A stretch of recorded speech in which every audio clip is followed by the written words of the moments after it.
Hello, everyone.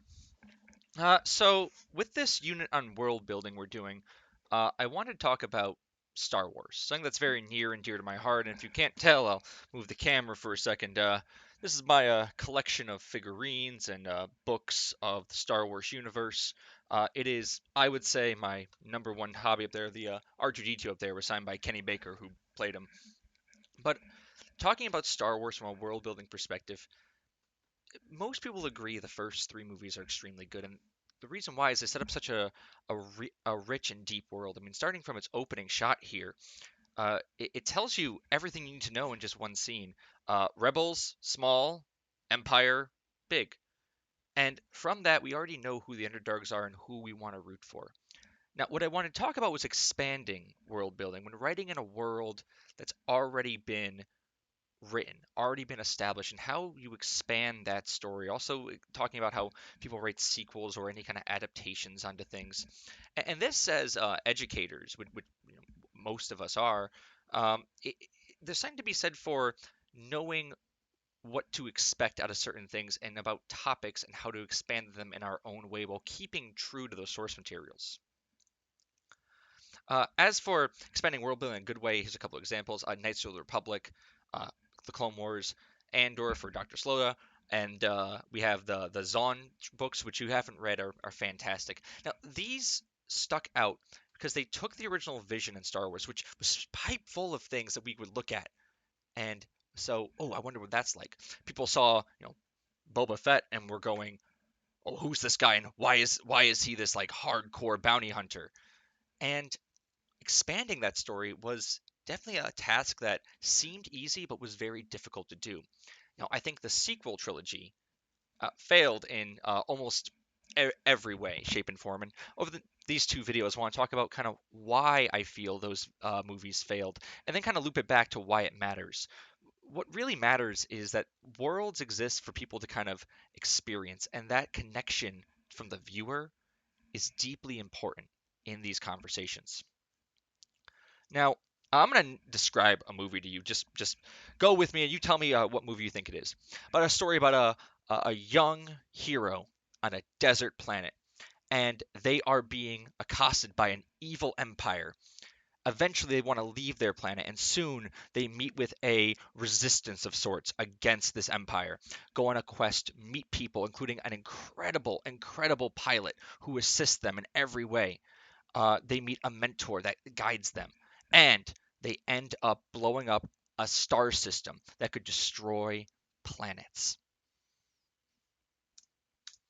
It is both of these movies. It's Force Awakens and it's the original. It's the same movie. So entirely this deja vu. Just talk about why I think this trilogy was kind of messed up from the beginning because of fundamentally misunderstanding what made expanding Star Wars great. And part of that was because we had a connection to what the world was. So starting with, I think the one of the only good things about this movie is that this character here, Kylo Ren. Now I'm a huge fan of the Star Wars novels, especially the Legend stuff. And there's a character named Jason Solo, who's the son of Han Solo and Princess Leia, who becomes a Jedi and goes to the dark side. When I first saw the trailer, I was like, "Ooh, I really hope that's Jason Solo." And it wasn't Jason Solo; it was Ben Solo. Spoilers, I guess. And you have an interesting setup for this character. He's a character that wants to be Darth Vader, so you could create a universe where this character would exist wanting to be like his grandfather. Actually, not a bad setup for a rebellious order. You had the evil guy from the shadows. It's the Palpatine situation. It's the exact same story here.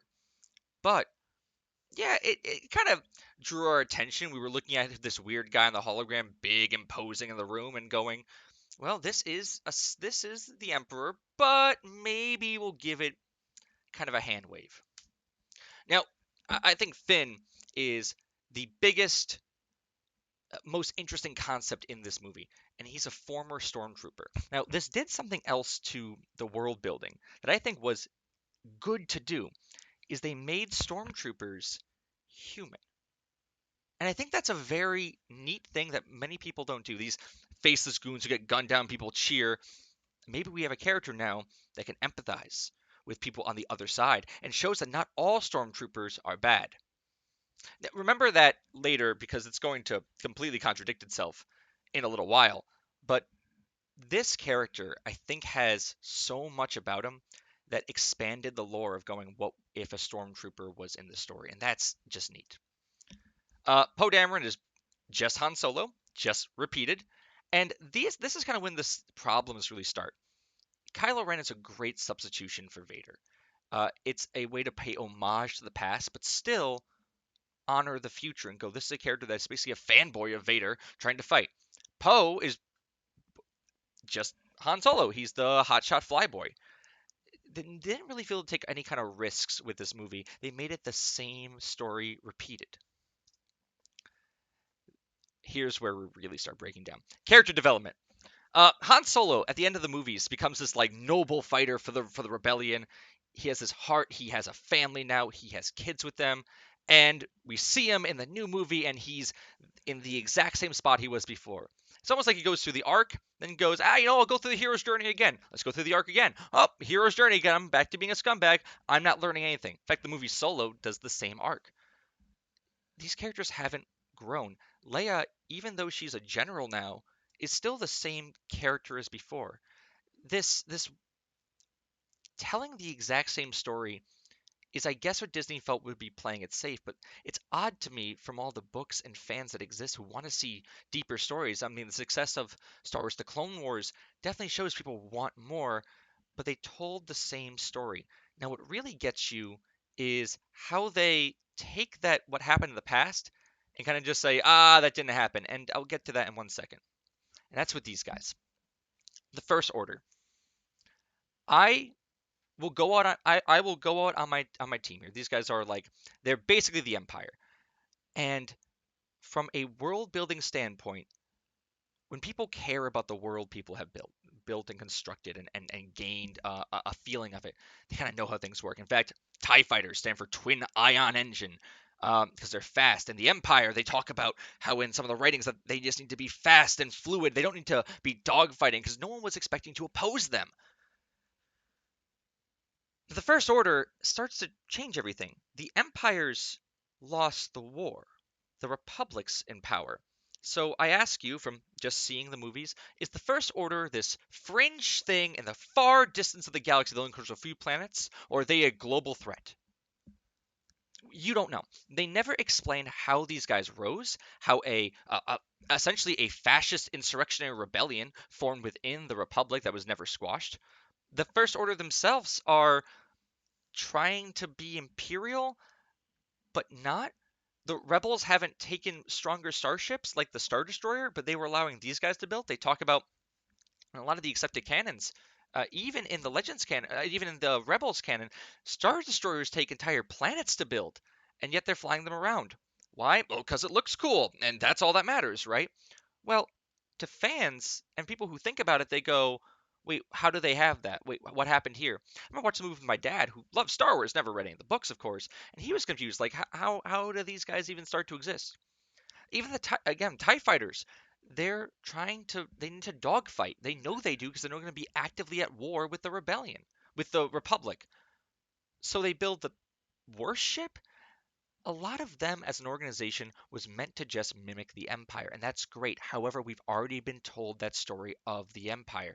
You want to tell a story about the Empire? Andor does a great job at telling a story about the Empire. Now, with stormtroopers, again, it makes them more human. And I think this is actually a good change. You have this one guy who fights Finn and goes traitor, actually hurt by the fact that Finn would betray the First Order. But this humanization of the enemy, of the fodder, puts things later into context that make you kind of go, this is hard. Finn had a weird writing around him. He didn't really feel conflicted. Initially, he does. He feels conflicted. That's why he's scared in the beginning. He takes off his helmet. He's terrified. And they kind of hint at this point, but maybe in the sequels they'll expand on it. That's the second video, is The Last Jedi. But this expansion of who these guys are and the fact that they were taken as kids is interesting, but also the humanization will kind of bite them later because of the fun of Star Wars, I suppose. And then we had the super weapon. How do we top the Death Star? Well, we build another Death Star that no one figured out existed. When you're building a world, even in a fantasy setting, things have to remain consistent within the world. This is why didn't they just fly the Eagles to Mordor? It has some credence behind it. When things happen, even though it's magic, when magic is explained, the Force is kind of like a soft magic, but we've seen its limits. Hard magic, of course, being like alchemy from Full Metal Alchemist, where it's hard rules of how magic works. Harry Potter is hard magic. This spell equals this. Well, soft magic is more like what Gandalf does, or the Force itself. Things kind of moving around them. You get this system, and when you think about it, you go, how did no one see the giant space station being built, and why aren't we monitoring the fascist guys who dress like the Empire? Finally, we come to Rey. And Rey, I think, was a good choice of a character, but again, she started off on the same planet. We're not telling anything new with the world building. While the Star Wars universe is huge, this movie made it feel almost smaller.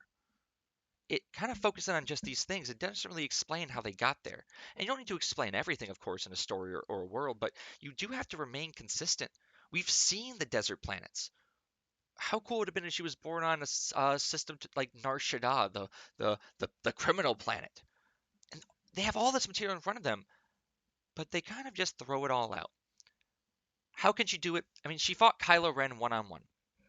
Very hard to do as a sword fighter, so she won without the Force. However, she's the hero character, and she fought him to a stalemate, and he was injured. All of this is good. People were saying she's a Mary Sue character. I disagree with that assumption. I think she's actually a very good character for this movie, but she's just the same person. These movies are the same. And when people get world building, they kind of go, here's a thing, oh, let's stick to what works, rather than feeling the need to expand outwards. And when telling any kind of story, tell what story you want by fitting it in the world, but also exploring things that might be interesting to see, especially in a world as big as Star Wars.